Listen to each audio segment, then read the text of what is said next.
On November 24th, 1971, a man bought a one-way ticket from Portland to Seattle. He paid cash, gave a fake name, and had a briefcase nobody was allowed to touch.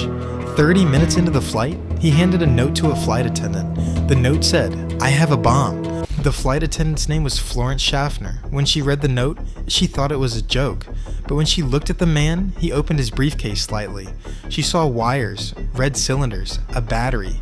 She immediately informed the pilot. The man's instructions were simple: $200,000 in unmarked bills, 4 parachutes, a fuel truck waiting in Seattle.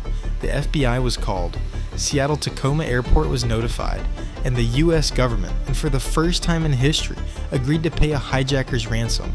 The money was gathered, the parachutes were loaded, the plane landed in Seattle. The passengers were released in Seattle, all 36 of them, safe. But the man, who called himself Dan Cooper, stayed on the plane. He strapped on a parachute, tied the money bag to his waist, and gave the pilots one final instruction: fly to Mexico City. Stay below 10,000 feet. Keep the landing gear down. Somewhere over the dark forests of Washington State, at 8:13 p.m., the rear stairs of the aircraft were lowered from inside, and Dan Cooper jumped into 200-mile-per-hour winds in the dark, in the rain, into the wilderness below. He was never seen again. The FBI launched the longest manhunt in Bureau history.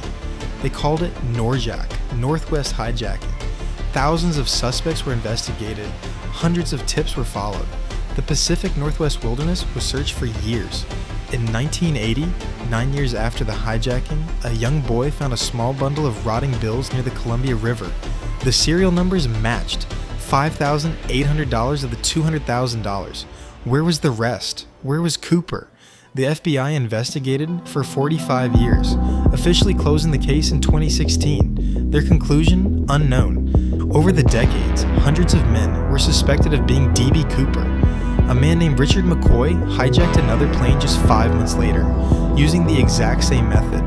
He was caught. He denied being Cooper. He was killed escaping prison in 1974.